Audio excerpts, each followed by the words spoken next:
everyone and welcome to another video of Mr. Mark Explains History.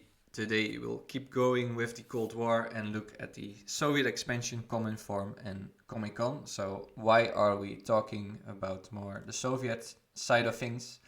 Because in the past episodes of this mini-series we looked at the Iron Curtain speech, Long Telegram, Marshall Plan, Truman Doctrine.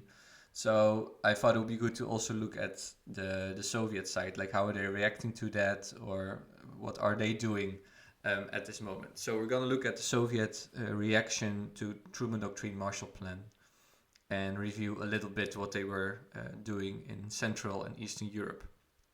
So last time we talked about Truman Doctrine, very important part of American foreign policy.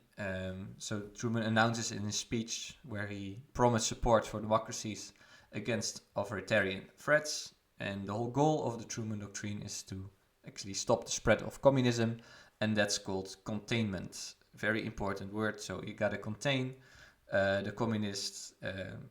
Let's say don't make more, let more places become communist. That was the goal of the Americans. And one way to achieve this was through the Marshall Plan. So that's part of the Truman Doctrine, let's say. What was the Marshall Plan about? It was giving money to European countries who were destroyed by World War II.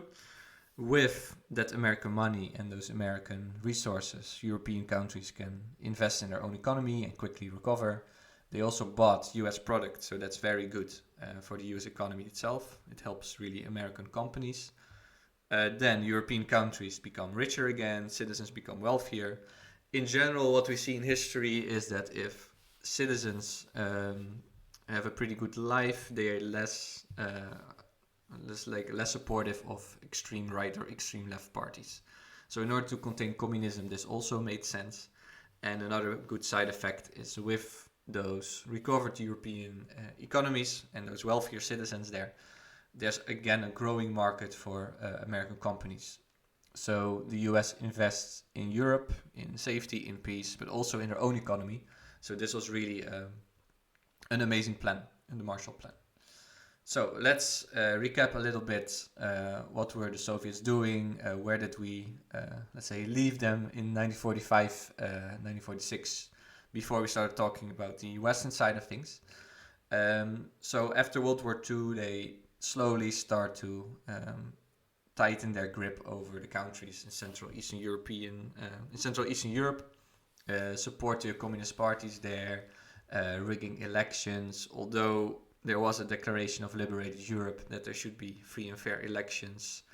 The presence of the Soviet soldiers and army and their intense support for the communists, and that they get rid of opponents and with propaganda, and I said rigging elections, you really see those countries becoming more and more controlled by the USSR from Moscow, and the grip of the Soviets is getting stronger. So this is also what Churchill warned about, what the Long Telegram was about. So you see this Soviet bloc taking shape just after World War II. Then two other things really help to tighten, let's say, the grip, Moscow's control over those countries. And one is Cominform, which was a reaction to both the Truman Doctrine and the Marshall Plan. So Stalin really saw the Truman Doctrine and the Marshall Plan as a form of American imperialism, that they got more influence in Western Europe. And he wanted to do something about that. And one way to do that was Cominform, an organization of all communist countries. And the goal is that they would strengthen their cooperation and that they would work together and that they have, let's say, a unified front. They have the same policies, the same message. So to really show them as a unity, that they're all working together. In reality, it was more of a way to consolidate power for the Soviets. So they had a bit more power over those countries, and this is also part of what I said about the Soviet bloc forming.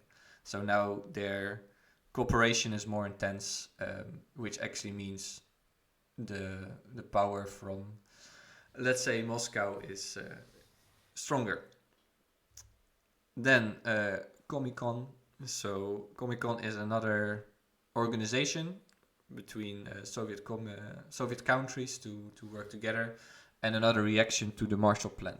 And Stalin actually called this dollar imperialism. So it means, he said that like the Marshall Plan, giving money to those countries, is a form of buying their loyalty and their support and kind of controlling them, so they would become part of this American empire.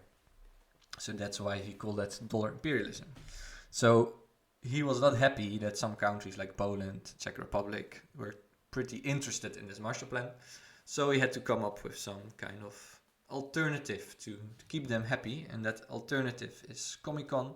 And the goal of Comecon, of this organization, was to strengthen, let's say, economic cooperation by exchanging goods, skills, resources. So not like Marshall Plan that you give a lot of money and resources. It's more about exchanging them and maybe seeing which country is good at what, and then exchanging knowledge about it. So it was also, the impact of it was not as strong as of the Marshall Plan. So there is economic collaboration, there is, let's say, integration again.